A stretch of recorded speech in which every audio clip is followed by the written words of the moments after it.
It is the Extratime.com League of Ireland Voice Notes podcast. A big day in the League of Ireland. Bohemians beating Shamrock Rovers by 2-1. First, let's talk about St. Pat's 4-1 win against Drogheda United. Colin Hawkins watched it with me on LOI TV. Colin, before we talk about this game, actually a quick word on Bohs against Shamrock Rovers. You're well placed to talk about that game, having played for both clubs. You watched a bit of it. What did you make of it? Yeah, obviously a massive result. The celebrations then, Alan Reynolds, you could see what it meant. Obviously the coaching staff and that, and it was a bit of a kick in the teeth for Drogheda before tonight's game that the new Bohs had opened up that little gap on them as well. So Rovers, for me, it was the end of the 5 in a row for them. There was that slim hope, but after losing today, Bohs were probably fully deserved of the win. An interesting 11:30 kickoff. The players, I'm sure, it was tricky for them, but huge win for Bohs. And both teams, Rovers just got to regroup again. I know you only got to see the final half hour because you were doing this game, so the commitments and things to do, but what did you make of that half hour? What do you think was the difference? It was the last half hour that you got to see, which from what I'm led to believe was the most important part of the game.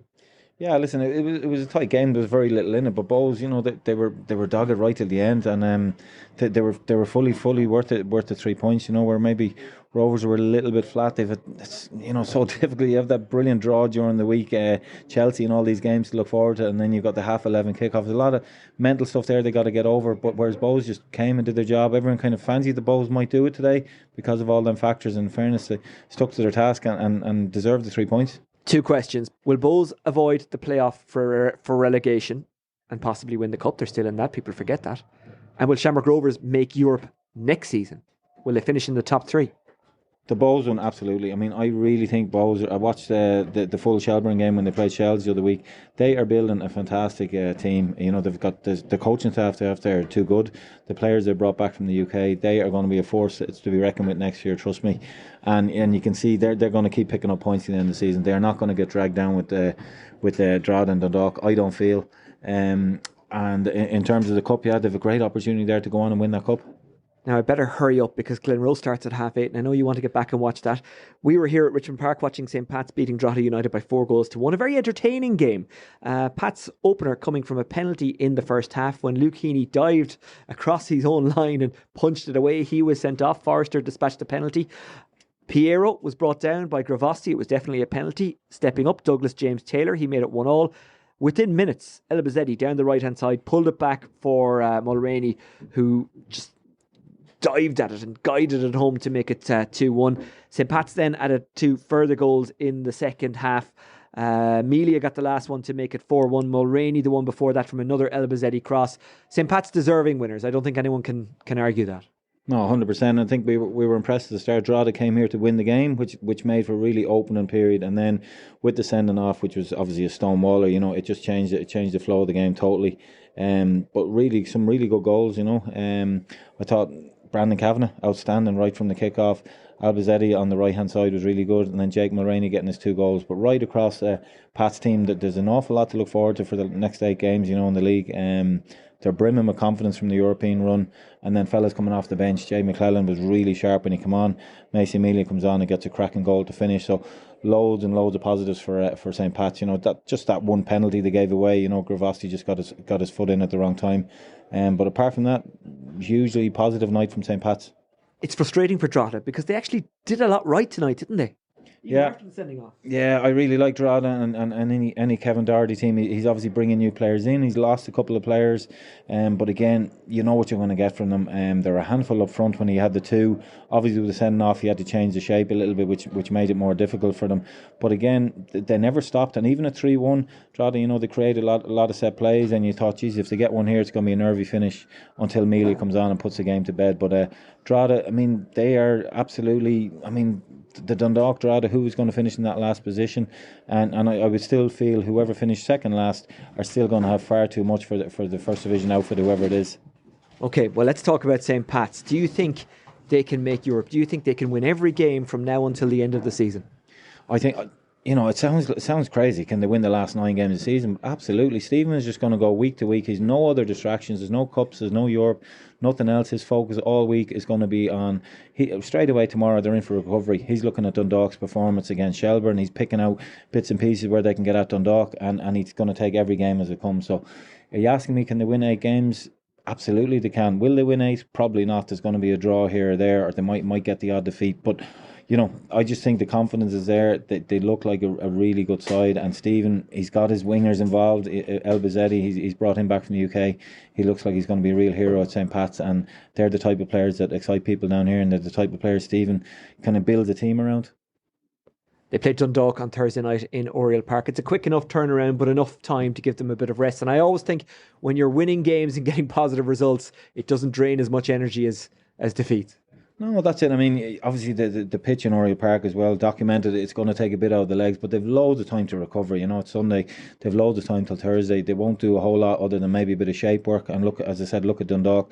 Dundalk played well against Shelburne. They didn't deserve to lose that game 1-0, so they are fighting for their lives. So that is a really tough game for Pats. It could be one of their trickiest games of the 8, to be honest. And for John Daly, who's managing Dundalk, obviously he was here. I'm trying to get into the mind of a manager here. Does he look at the Pats players and say, well, why couldn't you do what you're doing for Stephen Kenny for me? Or does that work like that at all? Does that have any bearing on Thursday night and him prepping his team to face his old team, St. Pat's? What way does it work? Yeah, but again, from the John Daly era here, you got to remember they won the cup final last year. So then players, this year it didn't go as well, and that may be a bit of a hangover from the cup. And Stephen has freshened up with a couple of players come in. Obviously, the emergence of Mason Amelia. I know John Daly used him a little bit, but he won't even think about St. Pat's. He will be fully focused on how does he get his 3 points for his own club, Dundalk. And as I said, they were unlucky the other night, so that's going to be a tough game. Okay, Colin Hawkins, thank you very much for joining us. Just before I let you go, actually, you mentioned something interesting during the commentary, that you've 9 siblings. What was that like growing up? And were they all into football, or were you the only one? Were you a footballing family? What way did it work? 1 of 10, yeah. I mean, there were 7 boys and 3 girls, yeah. And I have 2 younger brothers, Shane and John, and the rest, yeah, they're spread all over the place. Kilkenny, Kildare, Boston, really? Yeah, we're all over the place. And the amount of grandchildren for my mum is scary when we all get together. But in terms of, my dad was into a bit of athletics, and my brother played a bit of soccer. But it was kind of only myself that made a professional career of it, if you like. Do you think that was a factor in you being able to excel in a team sport, the fact that you grew up practically in a team? Yeah, I've never been asked that before. You definitely had to fight for every corner when the food went on the table. There was 10 of us there, and you were fighting for every scrap. But no, I think maybe it was because I had so much support. When I made the decision to go to the UK, I was going to go at 15 or 16. My dad was a lecturer in UCG, as it was at the time, and he told me, "You're not going anywhere. You're doing your leaving cert." And I had a really good ground and a lot of good support of family. And then when I went over to Coventry, then that year or two later, I was a bit more mature. So, I was given the right direction from home. So yeah, it was a brilliant. I think about 4 of us in a bedroom at one point with 2 bunk beds, but it's great memories. And I'm sure that contributed to you being the team player that you are. I have to run off and do post-match reaction, but just before I go, you mentioned there that you didn't go to England until later. Are you glad that is now, granted, enforced, but that is now the case, that kids can't go to England until they're 18? Look, we need to build our academies up, and we need funding and sourcing, and it would help if we had a sports minister who kind of knew what was required, judging by his comments last week, and maybe he's been educated since and has been given the necessary information since, but he didn't seem to get it. But anyway, my point is are you glad kids now have to stay? Yeah, if you're asking me, should kids go over there 14, 15, 16? Absolutely not. I wasn't ready for it, and I even held off and went there. You weren't treated properly. You go to some Mickey Mouse college course and all that. I know all that is improved, but absolutely, I keep mentioning Mason Amelia there tonight, Alex Norton, all these young players getting grounded in the League of Ireland and the academies. Without the support that they need, they are still doing fantastic work, and that's all of them, from Pats to Rovers to Bows. They're all doing it. Drogheda, you mentioned earlier, Finn Harps, all around the country. There's some superb stuff happening. Always great to hear from Colin Hawkins. Colin Hawkins, formerly of Bohemians, Shelburne, St. Pat's, Brighton, Dundalk, Shamrock Rovers, Coventry, Sporting Fingal and Chesterfield. He played 235 times in the League of Ireland Premier Division, scoring 24 goals. He also played 13 times in the Championship, and he has 11 appearances in Champions League qualifiers. A very experienced man, a very good man. He has gone on to be a very good coach. Now, one thing we didn't discuss in that chat was the stoppage during the game in the first half in Inchicore. Douglas James Taylor alerting Rob Hennessy, the referee, to something he heard. I spoke to Kevin Doherty after the game, and in his LOI TV interview, the Drogheda United manager Kevin Doherty told me that Douglas James Taylor told him that he was racially abused. It's a very serious accusation. Play was stopped. The referee investigated.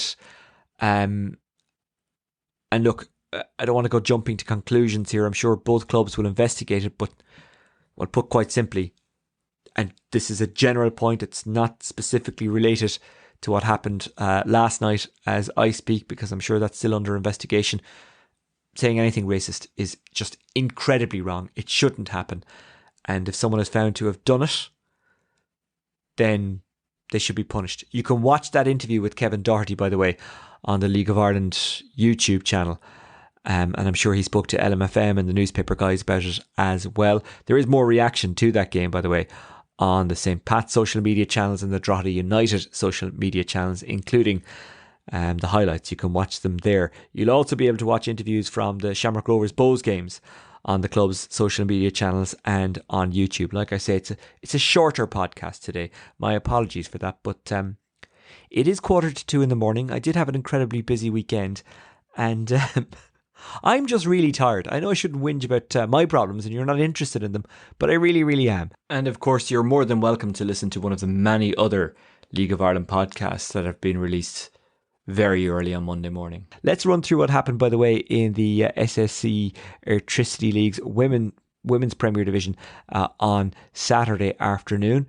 DLR Waves 0, Wexford 1, Galway United 2, Sligo Rovers 1, Peamount United 0, Shamrock Rovers 1, Treaty United 3, Cork City 0, and Bows 1, Shelburne 1. How does the table look? Athlone Town on top on 34 points, Shelburne second on 32 points, Galway United third on 28 points, Wexford fourth on 24 points, Peamount United fifth on 22 points, Bohemian sixth on 19 points, Shamrock Rovers seventh on 17 points, Treaty United 8th on 17 points, Cork City 9th on 17 points, DLR Waves second from bottom on 10 points, and Sligo Rovers bottom of the pile on 3 points. By the way, when I went through the men's Premier Division table, I didn't go through the amount of games that each team has played. There's differences there. Like, for example, Shelburne have a game in hand on Derry, so just saying that Shells are 3 points clear isn't giving you the entire picture. But look, I'm sure you know all this, and I'm sure that you've studied the table in depth, and you don't need me to tell you about it. You also don't need me to tell you about the big weekend that's coming. The Republic of Ireland taking on England at the Aviva next weekend. I have to say I'm really looking forward to it. Jaime Hallgrimsson, the new Republic of Ireland manager, said at the cup draw that I did with him a couple of weeks ago that it's really the Greece games that he's looking to get results out of.